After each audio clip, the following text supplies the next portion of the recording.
말씀은 빌립보서 1장 9절부터 11절까지 말씀입니다.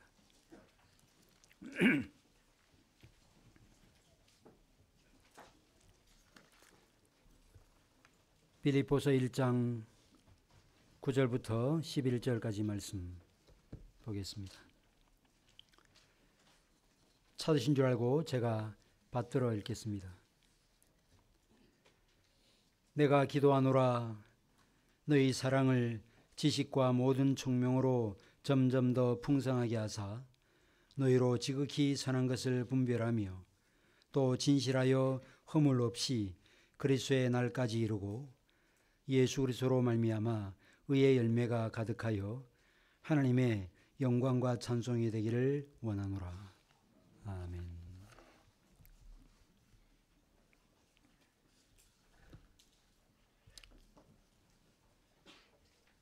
우리는 지난 주일에 형제 사랑에 대한 메시지를 전해드렸습니다. 보이는 바 형제를 사랑하지 아니하면서 보이지 않는 하나님을 사랑한다는 말은 거짓말이다. 그래서 우리는 형제 사랑에 힘써야 됩니다. 사도 요한은 이런 사랑을 함에 있어 말과 혀로만 사랑하지 말고 행함과 진실함으로 해야 될 것을 또 말씀했습니다. 그런데 사랑을 행함과 진실함으로만 하면 된다라고 생각하면 곤란합니다. 어떤 분들은 상대가 그 말을 어떻게 받아들일지에 대해서는 생각하지 않은 채 내가 하는 말은 다 사실이고 진실이다라는 그 이유로 그냥 진실만을 말하면서 다 너를 사랑해서 하는 말이다 라고 말하는 분들이 있습니다. 그런데 진실을 말했지만 그 결과가 부정적인 경우들이 없지 않습니다. 이것은 무엇이 문제입니까? 하나님께서 허락하시는 지식과 총명으로 과연 무엇이 지극히 선한 것인지에 대한 올바른 분별력을 갖지 못했기 때문입니다. 그래서 어떤 분들이 거듭나면 위험해진다라는 말을 했습니다. 거듭나면 위험해진다는 말이 무슨 말일까요? 그 말은 회심하면 이전에 없었던 열심을 갖거든요. 말씀에 대한 목마름을 갖거든요.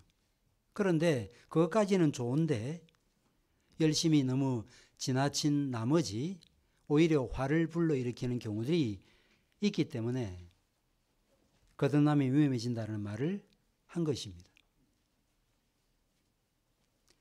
말씀대로 살려고 하는 거 좋은 일이지만 하나님에 대한 사랑과 복음에 대한 이해와 지식을 갖추지 못한 채 열심히 지나치게 되면 엉뚱한 방향으로 가게 되는 것입니다. 중세 십자군 운동이 그 한 예고 또 유럽의 개신교 국가들이 신대륙에서 식민지 찬탈 전쟁을 벌인 것이 그 한 예라고 할 수 있습니다. 복음에 대한 열심은 특심했습니다. 그런데 올바른 지식과 분별을 갖지 못하니 그 열심이 전혀 엉뚱한 방향으로 가게 되는 것입니다. 그래서 저는 오늘 우리가 지난주에 사랑에 대해서 배웠는데 이 사랑이 구체적으로 어떻게 드러나야 되는지에 대해서 말씀을 드리려고 합니다. 오늘 본문은 너희 사랑이라는 말로 시작해서 하나님의 영광과 찬송이 되기를 원하노라는 말씀으로 끝이 나고 있습니다. 궁극적으로 사랑이 하나님의 찬송과 영광이 되기 위해서는 먼저는 사랑하는 게 문제가 아니고 먼저는 기도가 선행되어야 됩니다. 교회를 세워가다 보면 목회자는 성도들의 연약함을 보게 되고 성도들은 목회자의 연약함을 보게 될 때가 있습니다. 그럴 때 상대방의 연약함에 대해서 이러쿵 저러쿵 말을 하는 것은 쉽습니다. 그 사람 좀 그렇더라. 목사님 좀 이래요. 그런 말은 누구나 다 하는 거죠. 그러나 그 연약함을 위해서 기도하는 일은 쉽지 않습니다.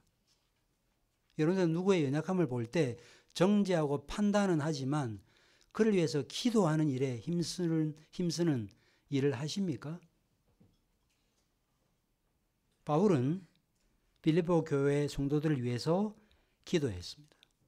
어떻게 그럴 수 있었는가? 앞선 8절을 보시면 바울은 그리스도의 심장으로 빌립보 교인들을 깊이 사랑하고 사모했다고 이야기하고 있습니다. 원래 이 심장이라는 이 단어는 창자, 내장이라는 뜻을 갖고 있습니다. 당시 사람들은 이 내장을, 창자를 사랑과 자비의 좌소로, 감정의 샘터로 이해했기 때문입니다.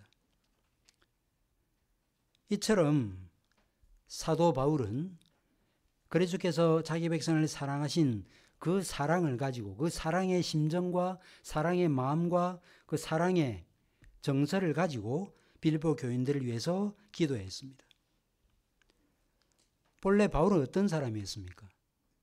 예수 믿는 사람을 미워하고 박해하고 잡아 죽이는 일에 앞장섰던 사람이죠. 그런데 어떻게 바울이 그리스도의 심장으로 빌립보 교인들을 사랑할 수 있었는가? 그것은 예수께서 사도 바울에게 나타나셨기 때문이고 또 그를 이방인의 사도로 부르셨기 때문이고 무엇보다 그리스도의 심장을 그 마음의 영적으로 이식시켜 주셨기 때문입니다. 바울은 이 마음으로 그리스도의 심장으로 교회를 사랑했고 그 사랑이 기도로 드러나게 된 것입니다. 3절부터 4절에 그 내용이 나타나고 있죠.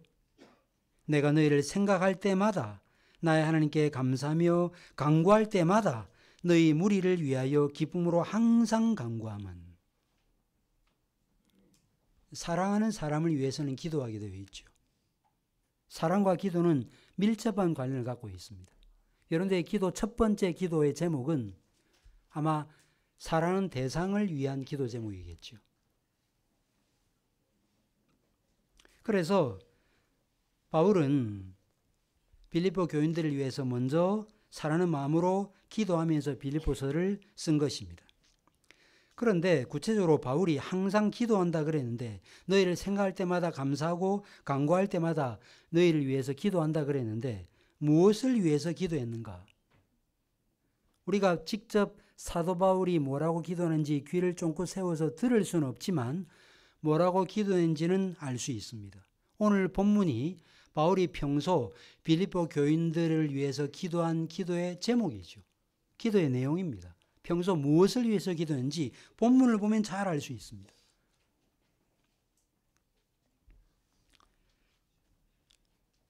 빌립보 교회 성도들은 하나님을 사랑했고 복음 전도자인 바울도 사랑했습니다. 그들이 바울을 사랑하지 않았더라면 복음 전도자로 수고하는 바울을 전적으로 후원하지 않았을 것이고 특별히 바울이 로마에 있는 옥에 갇혔을 때 에바브로디도를 보내서 옥수발을 들도록 하지 않았을 것입니다. 이러면서 바울은 빌립보 교인들의 사랑을 누구보다도 잘 아는 사람이죠. 단지 누가 누구를 사랑한다라는 말을 들은 게 아니고 빌립보 교인들의 사랑을 몸으로 경험하고 누리고 있었습니다. 그런데 오늘 본문을 보시면 바울이 이런 사랑을 가득히 받았음에도 불구하고 빌립보 교인들에게 너희 사랑이 지식과 모든 총명으로 더 풍성해지기를 원한다라고 기도했습니다. 이것을 생각할 때 하나님이 우리에게 얼마나 수준 높은 삶을 요구하시는지를 압니다. 우리는 하나님의 기대치를 알아야 돼요. 하나님께서 우리를 살려놓으실 때는 그냥 생명을 연장하고 이어가라고 살려놓으신 게 아니죠. 왜 살려놓겠습니까? 생명을 주신 하나님 그분 앞에서 덤으로 사는 인생 내가 어떻게 살아야 될 것인가 생각하면서 살라고 우리를 살려놓으신 거 아니겠습니까? 저는 그런 면에서 우리는 불타는 열심을 가져야 된다고 생각합니다. 그냥 그만 이 정도로 되었습니다.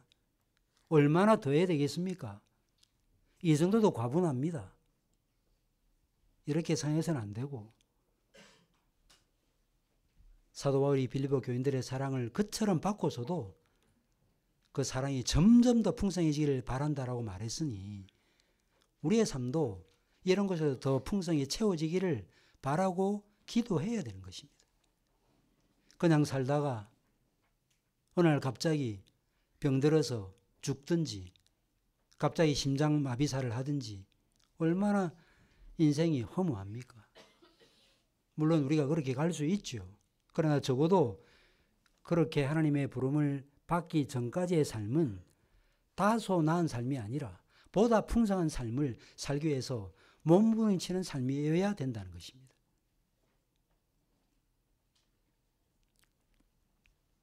그런데 바울이 단지 사랑이 풍성해지기만을 기도하지 않고 그 사랑이 지식과 총명으로 풍성해지를 기도했습니다. 앞서도 말씀드렸잖아요. 잘못된 방향으로 가면 큰 사고를 치는 것입니다.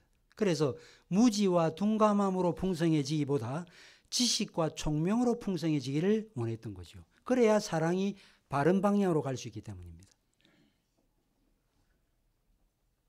사랑 없는 지식과 지식 없는 사랑은 둘 다 불완전합니다. 그래서 사도 베드로도 베드로전서 3장에서 아내를 사랑할 때 어떻게 사랑하라고 그랬죠? 지식을 따라 사랑하라고 그랬습니다. 여성성이 무엇인지, 그 다음에 나의 배우자의 성품, 기질, 성향이 뭔지 알고 그에 맞게 사랑하는 거예요.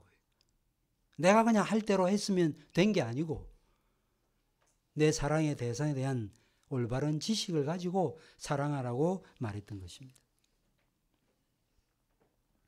사랑만 있으면 감상주의나 주관적으로 치우치기가 쉽고 지식만 가지면 냉철한 분별력은 갖고 있을 수 있지만 그 사람을 품어낼 수는 없습니다. 그래서 바울이 너의 사랑이 지식과 모든 총명으로 풍성해지기를 원한다라고 기도했던 것이죠.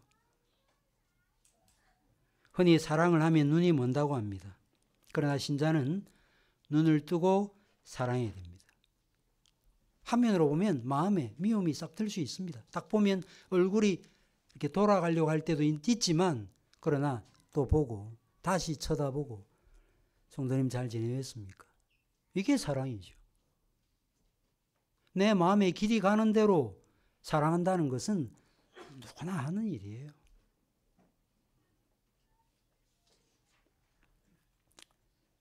바울은 그래서 지식만 아니라 모든 총명으로 풍성해지기를 또 기도하고 있습니다. 하나님의 말씀에 대한 지식, 사람에 대한 지식, 복음에 대한 성숙한 이해, 이런 것들도 물론 필요하지만 또 모든 총명도 필요하다라고 말하고 있습니다. 모든이라는 이 말은 모든 총명은 폭넓은 통찰을 가리킵니다. 그 말은 다 살피는 거죠. 예전에 그 사람이 어떠했는지, 지금 현재 어떤 것인지, 과거 이 사람의 삶은 어떤 방향으로 가야 되는지에 대한 폭넓은 통찰을 통해서 오늘 내가 어떤 권면을 할까 생각하는 거죠. 어느 한 부서만은 아니라 소외된 또 다른 어떤 사람이 있지는 않을까 살피는 거죠. 이게 바로 폭넓은 통찰입니다. 헤아림이죠. 사랑이 이런 지식과 헤아림 속에서 실행되어야 하나님께 영광이 되고 찬송이 되는 것입니다.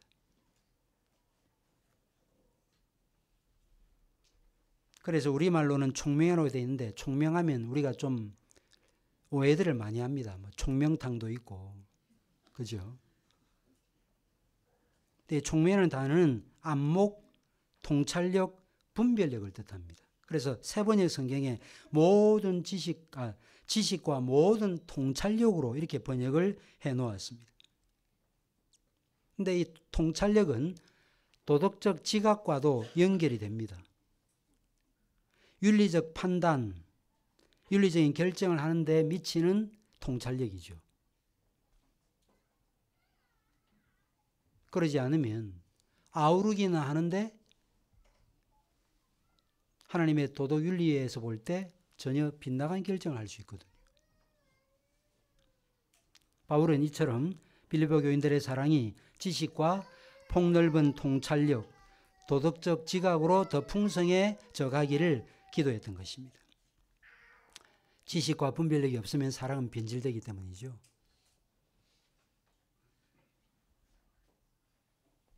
여러분들 지식과 분별을 갖는 것은 사랑을 잠식시키지 않습니다. 사랑을 억누르지 않아요. 오히려 지식과 분별력은 사랑의 순도와 사랑의 가치를 지켜줍니다. 이 사랑이 지식과 분별력에 의해서 통제를 받아야 돼요. 그러지 않으면 이 사랑이 사고를 치는 것입니다. 오늘날 그런 사고들이 얼마나 많습니까? 불륜, 누가 봐도 잘못된 거예요. 그런데 거기에 통제를 못 받는 사랑이 엉뚱한 곳으로 가버리잖아요. 바울은 이런 사랑이 풍성해지기를, 마치 샘에서 물이 나오듯이 점점 더 풍성해지기를 기도하고 있습니다. 바울이 이처럼 지식과 총명으로 풍성해지기를 기도했던 이유는 지극히 선한 것을 분별하기 위함이에요. 지식을 갖고 있다, 내가 통찰을 갖고 있다가 중요한 게 아니고 이것으로 분별을 해야죠. 내가 가진 것으로 자라는 게 아니고 우리의 삶이 너무나 다양하니까 이런 다양한 삶 가운데 무엇이 가장 지극히 선한 것인가를 분별해야 되는 것입니다. 성경이 하지 말라는 것은 당연히 하지 말아야 되고 성경이 하라는 것은 당연히 해야 할 것입니다. 하라는 것을 했다는 것으로 만족하면 안 되고 하라는 것 중에도 더 좋은 것을 선택할 필요가 있습니다. 좋은 것 중에도 더 좋은 게 있잖아요. 좋은 제품 중에도 탁월한 제품이 있지 않습니까? 사랑도 마찬가지입니다. 영적인 것도 마찬가지입니다. 그래서 4장 8절 이하를 보시면 바울이 이렇게 권면을 하고 있습니다. 빌립보서 4장 8절에 끝으로 형제들아 무엇에든지 참되며 무엇에든지 경건하며 무엇에든지 오르며 무엇에든지 정결하며 무엇에든지 사랑받을 만하며 무엇에든지 칭찬받을 만하며 무슨 덕이 있든지 무슨 기림이 있든지 이것들을 생각하라. 어떤 일이든지 참되고 경건하고 옳고 정결하고 사랑받을 만하고 칭찬받을 만하고 그걸 다 생각해야 된다는 것입니다. 이 말은 하나님께서 우리를 어떤 존재로 만드시기를 원하시는지를 보여주고 있고 또 이런 말씀은 하나님께서 우리에게 어떤 기대를 하고 있는지를 보여주는 거죠. 하나님의 기대. 적어도 신자라고 할 때 어떤 정도로 삶을 살아가야 될지에 대해서 우리에게 그 수준을 제시하고 있는 말씀으로 볼 수 있을 것입니다. 그러기 위해서는 영적인 사고가 필요합니다. 존 오웬이 영적 사고에 대한 책을 쓰지 않았습니까? 영적 사고방식. 이성이 없는 사람이 없고 나름대로 어떤 결론을 도출해낼 때 자신으로서는 최선이라고 하는 것을 생각하고 그 결론을 따라 행하는 것이 일반적인 사람의 삶입니다. 여러분들이 최선의 것이 있는데 차선을 선택하는 사람이 있습니까? 아무도 없습니다. 그러나 돌아보고 나면 최선이 아니었음을 깨닫게 될 때가 얼마나 많습니까? 그때 결국은 선택하는 그 순간 지극히 선한 것에 대한 분별력이 없었다는 것을 반증하는 거죠. 지극히 선한 것이란 무엇입니까? 본래 지극히 선한 것이라는 이 단어는 다르다라는 단어에서 나왔습니다. 다르다. 이것과 저것은 다르다는 뜻이에요. 뿐만 아니라 우월하다, 뛰어나다라는 뜻을 갖고 있는 단어입니다. 여러분들 요즘에 어떤 회사에서 자기 회사의 제품을 선전할 때 이것은 타사 제품과 다릅니다. 이렇게 말하죠. 그죠? 그 다르다라고 할 때 그 다르다는 말은 단지 일반적인 의미에서 다르다는 뜻만이 아니죠. 우월하다는 뜻이죠. 바로 그런 뜻을 갖고 있는 단어가 지극히 선한 것이라는 본래 단어의 뜻입니다. 우리의 삶에서도 좋긴 좋은데 더 좋은 게 있고 선한 것이긴 한데 더 선한 것이 있습니다. 삶을 살아가다 보면 옳다 그르다라는 것으로 판단할 수 있는 일도 있지만 그렇지 않은 일이 참 많습니다. 할 수 있는 일이고 해야 되는 일인데 초이스가 너무 많아요. 그럴 때 분별해야 되거든요. 그래서 삶은 단순하지 않고 복잡하게 얽히고 설킨 경우들이 많아서 개인만 아니라 공동체 전체에 미칠 영향 또 미래에 미치게 될 영향 등등을 고려해서 결정해야 될 일이 참 많이 있습니다. 이럴 때 비상한 분별력이 필요합니다. 한순간 좋아 보여서 그 일을 선택했는데 그게 직업으로 연결될 줄 누가 알았겠어요. 그런데 사실 그때 좀 더 생각하고 사고했더라면 사실은 물론 결과론적으로 생각하면 안타까운 일이지만 더 좋은 직업을 선택할 여지가 없었던 게 아니었거든요. 그런데 올바른 분별을 갖지 못함으로 사실은 최선의 삶이 아닌 차선의 삶을 사는 분들이 많이 있다는 것입니다.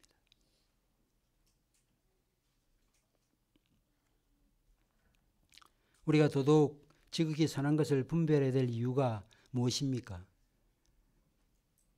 우리는 우리 자신에 대해서 속고 사탄에서 속기도 하는 존재입니다. 모든 일에는 속임이 있습니다. 그리고 사탄은 속임에 능한 존재예요. 사도 베드로가 속아 넘어갔잖아요. 신앙 고백 잘해놓고 주는 그리스도시요 살아계신 하나님의 아들입니다. 신앙 고백 잘해놓고 그리스도라고 해놓고 정작 주님께서 그리스도의 사역이 뭔지를 설명하자 막아서는 어리석음을 범했던 거죠. 사탄이 그 생각 속에 역사했습니다. 네가 하나님의 나라의 일을 생각하지 않고 사람의 일을 생각한다 그랬습니다. 사탄이 어디 역사하느냐 하면 생각 속에 역사해요. 자기는 자기 나름대로 머리를 돌린 거예요. 그런데 은밀하게 사탄이 그 속에 역사한 거예요. 옳지. 내가 생각할 때는 메시아는 이런 메시아지. 내가 생각할 때는 이게 최선이야. 라는 결론에 도달하게 만들어 최선이 아닌 차선을 선택하여 그 일에 엉뚱한 에너지를 쏟도록 만드는 이런 존재가 사탄이거든요. 그러므로 우리는 지극히 선한 것을 분별할 수 있도록 지혜를 구해야 할 것입니다. 이제 바울이 두 번째 기도한 기도의 내용을 살펴보겠습니다.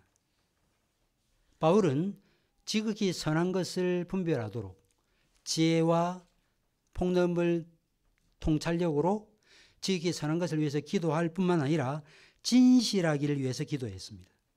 우리말 성경 10절에 보면 지극히 선한 것을 분별하며 또 진실하여라고 되어 있어서 이어지는 문장처럼 보이지만 본래 사실은 또라는 단어는 원래는 없어요. 그래서 진실하여 여기서부터 사실은 다른 문장이 시작되는 것입니다. 진실하여 허물 없이 그리스도의 날까지 이루고 이렇게 다시 문장이 시작이 되는 것입니다. 결국 그래서 바울이 빌립보 교인들이 탁월한 것을 분별하기를 구하는 목적은 뭐냐? 진실하여 허물 없이 그리스도의 날까지 이루고 나아가 그리스도 말미암아 의의 열매가 가득한 삶을 살도록 하기 위함이었습니다. 지식과 총명을 말하고 난 다음에 분별을 말하고 그 다음에 분별을 말하고 난 다음에 진실을 말했습니다. 순서를 잘 보세요. 지식, 총명, 분별, 그 다음에 진실을 말했습니다. 사람들은 진실은 별로 중요하지 않다고 생각해요. 워낙 거짓과 불법이 난무하는 세상이다 보니 세상 사람들은 진실은 어리석은 것이라고 생각합니다. 그러나 진실이 빠진 지식, 폭넓은 통찰력은 사람의 꾀에 불과한 것입니다. 진실하다는 이 말은 햇빛 속에서 판단되는 것, 분명하고 명백한 것, 위선이 없는 순수한 것을 의미합니다. 그래서 진실한 신자는 어떻게 살지요? 죄악을 거절하고 거룩함과 선을 존중합니다. 이상한 생각이 들어오면 죄에 대한 생각과 상상을 물리치고 은밀한 죄를 마음속에 남겨두지 않습니다. 언뜻 보면 한번 클릭해 볼까? 실컷 보는데 볼 수는 있죠. 그러나 그것을 가지고 이상한 생활을 할 필요는 없잖아요. 근데 우리가 그런 생각이 들어오지 않을 수가 없죠.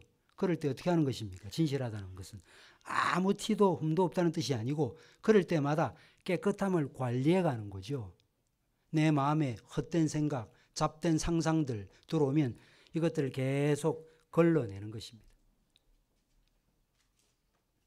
거짓과 위선과 욕심이 자기 마음에 지배를 했을 때는 구차하게 변명하지 않고 하나님께 고백하는 것입니다. 잠시 만약에 죄악을 즐겼다면 상상으로라도 하나님 앞에 회개하는 거죠. 모든 것을 다 아시는 하나님 앞에 속일 수 있는 것이 하나도 없다는 사실을 기억하고 몸부림치는 것. 바로 이것이 진실이라고 하는 것입니다. 저는 우리 사랑하는 교우들이 진실한 삶을 살기를 원합니다.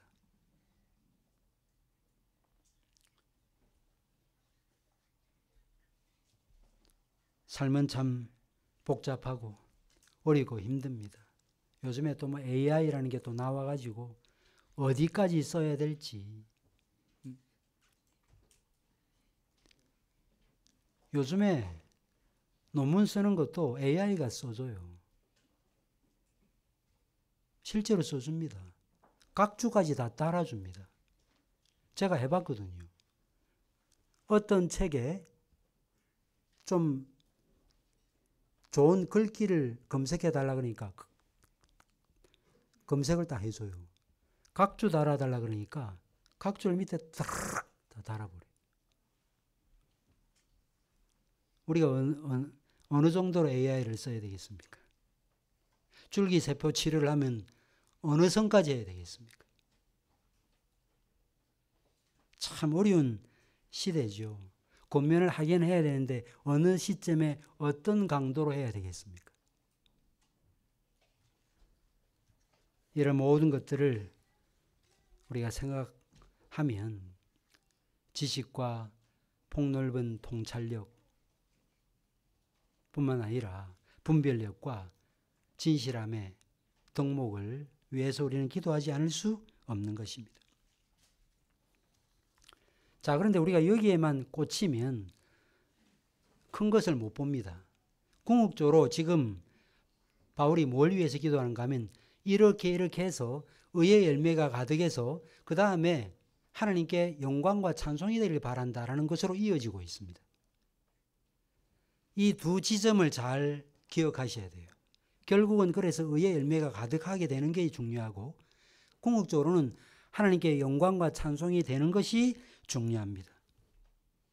그래서 우리가 첫 번째 살펴봐야 될 내용이 의의 열매라는 표현입니다. 언뜻 보면 의의 열매라고 되어 있으니까 믿음으로 증가된 의로 인한 열매들이라고 생각할 수가 있겠는데 물론 전혀 틀리지는 않습니다. 그런데 단지 그냥 칭의의 열매 이런 정도로만 이해해서는 안 됩니다. 이 의의 열매라는 이 말은 구약 성경에 나오는 관용구예요. 잠언 11장 30절에 의인의 열매는 생명나무다 이런 표현이 나옵니다. 그리고 아모스 6장 12절에는 공의의 열매라는 표현도 나타납니다. 그래서 의의 열매라는 이 말은 이처럼 의인의 열매, 공의의 열매라는 이런 관용구를 염두에 둔 표현이라고 볼 수 있겠죠.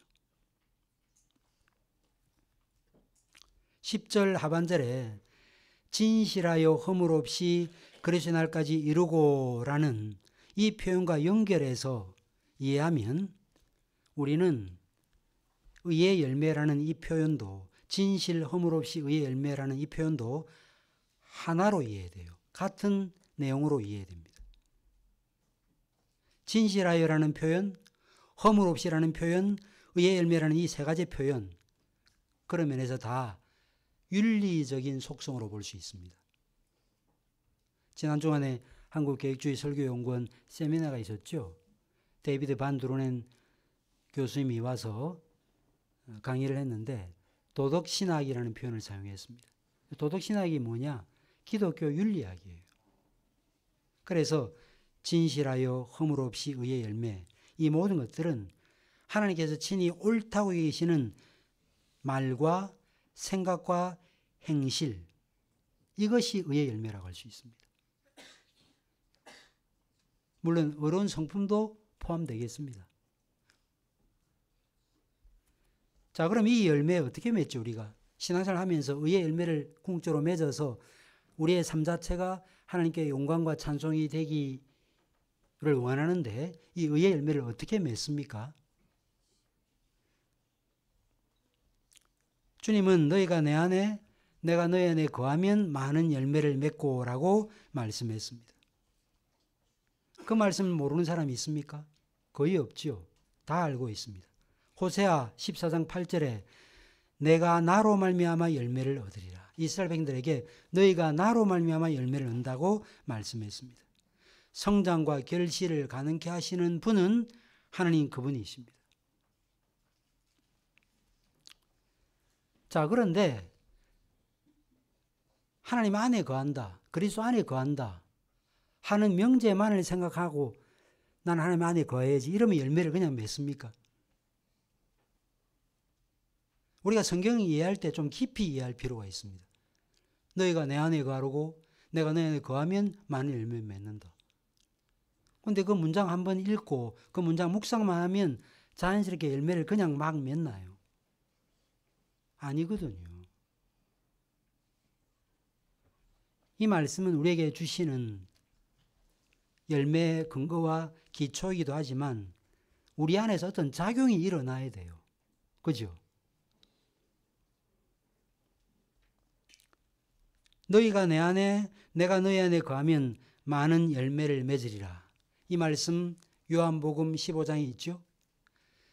예수님의 말씀이죠.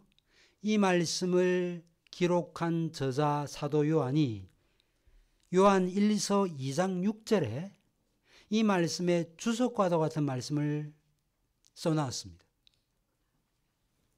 이 말씀이에요. 그의 안에 산다고 하는 자는, 우리가 그분 안에 살잖아요. 그죠? 그의 안에 산다고 하는 자는 그가 행하신 대로 자기도 행할지니라. 성경은 거의 짝이 있습니다. 그의 안에 거한다는 사람은 자기도 행하라고 말했어요. 그러니까 내가 그리스도 안에 있다는 사실을 반복적으로 확인만 하면 되는 게 아니고 내 생각 속에서 자기도 행해야 된다는 것입니다. 어떻게 행했습니까?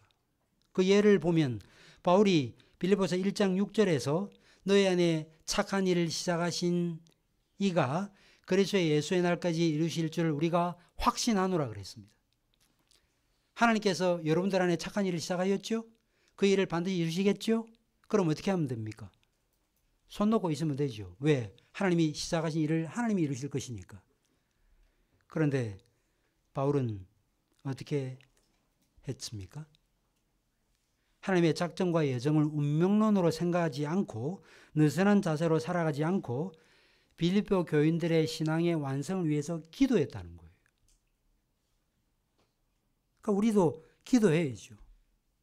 기도하든지 성경을 읽든지 신앙서적을 읽든지 기독교 세계관과 관계된 책을 읽든지 세미나에 참여하든지 해서 우리의 사고방식이 잘 다듬어져야 되죠. 그래야 올바른 분별을 가질 수 있거든요. 그런데 그런 거 하지 않고 그냥 암송만 하면 되는 게 아닙니다. 내가 그 안에 그가 내 안에 있으면 많은 열매를 맺고 자꾸 암송만 하면 되는 게 아니죠. 헨리 스쿠걸이 인간의 영혼 안에 있는 하나님의 생명이라는 책을 썼습니다. 한 7, 8년 전에 우리 청년들하고 한번 읽었는데 그 책에 이런 문구가 있습니다. 풀이 자라게 하시고 식물이 사람을 위해 쓰이게 하시는 이는 하나님이시다. 그러나 그렇다고 농부의 수고가 필요 없거나 필요하지 않다고 말하는 사람은 아무도 없을 것이다. 영혼 속에 강력한 변화를 일으키는 무한한 힘의 작용이 분명히 개입하기는 하지만 우리 스스로 준비할 수 있는 것은 준비해야 된다. 우리는 경작하지 않은 땅을 갈아엎고 잡초를 뿌리 뽑으며 가시를 뽑아내므로 은혜의 씨앗과 하늘의 이슬을 받아들일 준비를 해야 된다. 탁월한 설명이죠.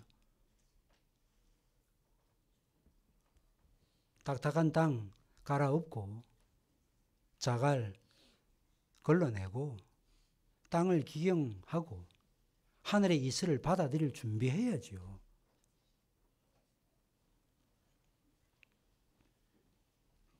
농부가 농사를 열심히 지어야 되는 것입니다.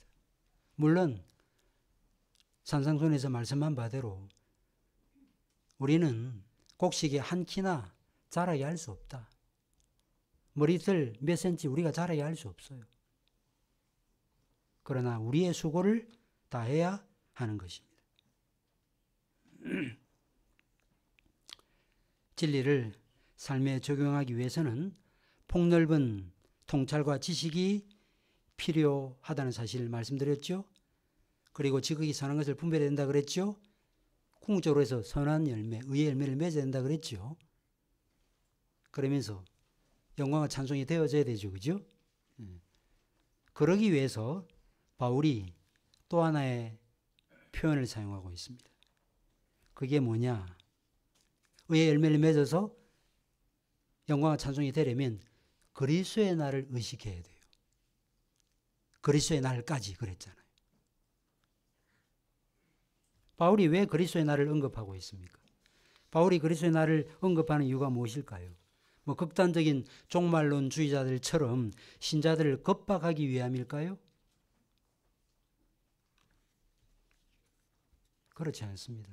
왜 그리스도의 날이라는 표현을 사용했는가? 그리스도의 날을 의식하지 않으면 삶이 복잡하고 투명해지지 않기 때문입니다. 여러분들이 정말 좋은 수십억짜리 아파트 이사를 이제 한다고 생각해 보세요. 그래서 막 가재도구, 가전도구도 새로 다 사고 다 준비했습니다. 이사를 딱 갔네요. 근데 딱 가보니까 물론 그럴 일은 사실은 별로 없지만 미리 다 가보고 이사하겠지만 예를 들면 그런 거예요. 딱 갔는데 내가 사놓은 가구와 내가 사놓은 제품보다 2배, 3배 좋은 제품이 다 있는 거예요. 그 산 거 무슨 소용이 있어요? 아무 의미 없죠. 그죠? 그걸 알았더라면 그 제품을 사는데 돈 안 썼을 겁니다. 우리가 항상 이 종말의 날을 의식하며 살아야 될 필요가 여기에 있습니다. 그리스도의 날에 서게 될 사람이죠. 우리가 민다라고 할 때 그걸 믿잖아요. 내가 그냥 지금 죽어도 천국 간다. 그것만 믿는 게 아니잖아요. 성경은 많은 것들을 말하지 않습니까? 그러면 그 그리스도의 날을 의식하고 오늘을 살아야죠. 그러니까 오늘은 그리스도의 날을 의식한 삶으로서의 오늘이 되어야 되겠죠. 단지 연말, 단지 은퇴, 이것만을 염두에 두고 살아가서는 안 되는 것입니다. 이런 삶을 살게 될 때 어떤 결과가 초래됩니까? 내가 그날을 향해 가고 있고 내가 그날의 지배를 받고 있는 이런 삶을 살게 될 때 궁극적인 결과가 뭐냐? 그게 바로 하나님의 영광과 찬송이 되는 거죠. 바울의 기도가 이렇게 끝납니다. 그리하여 하나님의 영광과 찬송이 되기를 내가 바란다. 너가 너무 자랑스럽다. 최덕수 목사 수고했다. 이 말을 들을 때 얼마나 기쁠까요? 여러분들 이름을 부르면서 네가 나의 찬송이다. 이 말은 정말 중요한 말입니다. 왜냐하면 여러분 하나님은 무엇으로 기뻐하지요? 내가 너로 인하여 기뻐하여 뭐 이런 찬송도 있는데 착각하시면 안 됩니다. 하나님은요, 하나님으로 기뻐합니다. 만약에 하나님께서 기뻐하시는 기쁨의 대상이 자기가 아닌 다른 대상에게 있다면 하나님은 자족하는 분이 아니죠. 그렇잖아요. 덜러리가 필요한 분이 되잖아요. 하나님은 그런 분이 아니시거든요. 그런데 그래서 하나님은 항상 자기 이름을 위하여 일하시는 분이다. 자기 이름을 위하여 의의 길로 인도하신다. 하나님은 그렇게 분명히 말씀하는데 어떻게 우리 같은 존재가 하나님의 찬송이 되고 영광이 될 수 있겠습니까? 왜냐하면 우리가 그분의 것이기 때문입니다. 그분께 속해 있기 때문에 그래요. 가장 사랑하는 아들 독생자 예수 그리스도를 우리 위해서 친히 희생시켜 주셨기 때문에 우리의 삶이 영광과 찬송이 되는 것입니다.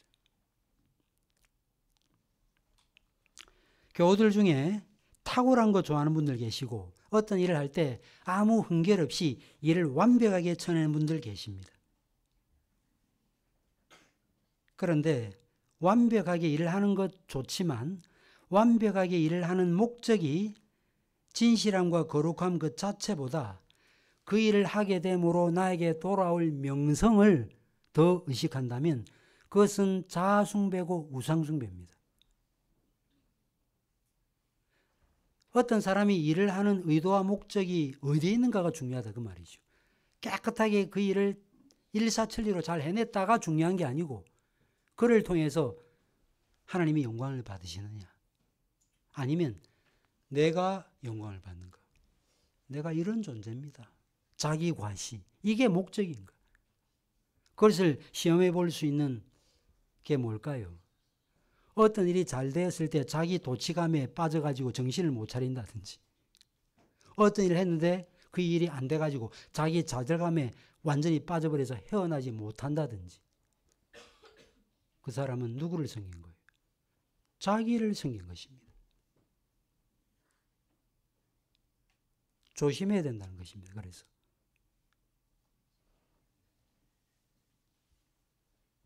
그러기 위해서는 모든 일에 동기와 목적을 살펴야 됩니다. 끊임없이 물어야 돼요. 내가 왜 일을 하고 있지? 왜 우리가 모였는가? 무엇 하려고 지금 이 일을 하고 있는가? 끊임없이 물어야 되는 것입니다.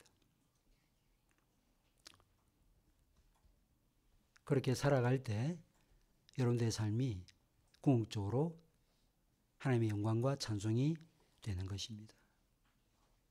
이를 위해서 기도하셔야 되고 이를 위해서 성경도 읽고 이를 위해서 기독교 고전 강독도 하고 이를 위해서 구역 모임도 가지고 이를 위해서 좀 어려운 신학 서적들도 좀 읽어내고 또 우리는 시대와 함께 호흡하는 존재니까 세상에 베스트셀러가 있다면 좀 찾아서 보기도 하고 세상 사람들이 무슨 생각을 가지고 살아가는가 보기도 하고 그러면서 우리의 영적 사고를 잘 다져서 여러분들의 삶 자체가 궁극적으로 하나님께 영광이 되고 찬송이 되는 삶이 되기를 간절히 바랍니다. 기도하겠습니다. 하나님 아버지, 우리에게 귀한 말씀 주셔서 감사합니다. 사랑이 지식과 폭넓은 통찰력으로 더 풍성해지고 그래야 지극히 선한 것, 뛰어나고 빼어난 것, 그것이 무엇인지 분별하고 그리하여 진실하고 허물 없이 주님 앞에 서기 위해서 분투하고 우리의 모든 삶의 과정이 의의 열매를 맺는 과정이 되어 궁극적으로 우리 자신의 삶 자체가 하나님 그분의 영광과 이름에 합당한 그런 삶이 되기를 원합니다. 이렇게 또 2024년도 시작한 지 얼마 되지 않았는데 2개월이 다 지나가는 6월 마지막 주일을 저희가 맞이하고 있습니다. 주어지는 삶의 기한들, 삶의 에너지들 헛된 일에 사용하지 않게 하시고 오늘 사도 바울이 빌립보 교인들을 위해서 기도했던 그 기도의 내용을 항상 마음에 품고 내 삶 가운데 이 내용이 구체화되기 위해서 힘쓰고 애쓰고 기도하고 주의 도심을 구하는 하나님의 나라의 백성들 될 수 있도록 도와주시옵소서. 우리의 삶이 너무나도 복잡하고 너무나도 힘들고 어렵고 그래야 순간순간마다 어떤 양당간의 결정을 내리지 않으면 안 되는 상황 가운데 있습니다. 깊이 있게 사고하고 하나님의 임재 앞에 나아가고 하나님 앞에 앉아있고 오랫동안 기도하는 시간들을 갖기가 너무 힘듭니다. 그러다 보니까 우리 나름대로 지성을 사용해서 선택을 했다고 하지만 최선이 아닌 때로는 최악의 결과를 불러들일 때가 얼마나 많은지 늘 우리의 인생을 돌아보면서 많은 일들을 하기보다 작은 일을 하게 하시고 바쁘게 일을 하기보다 천천히 그 일을 하게 하시고 하나님께 주시는 지식과 분별을 가지고 주의 뜻에 합당한 것들을 생각하면서 이것이 궁극적으로 모두에게 유익이 되는가, 이것이 궁극적으로 의의 열매를 맺는 그런 과정인가, 궁극적으로 하나님께 영광과 찬송이 되는가 살피면서 우리의 인생의 삶을 살아갈 수 있도록 도와주시옵소서. 예수 그리스도의 이름으로 기도하옵나이다. 아멘.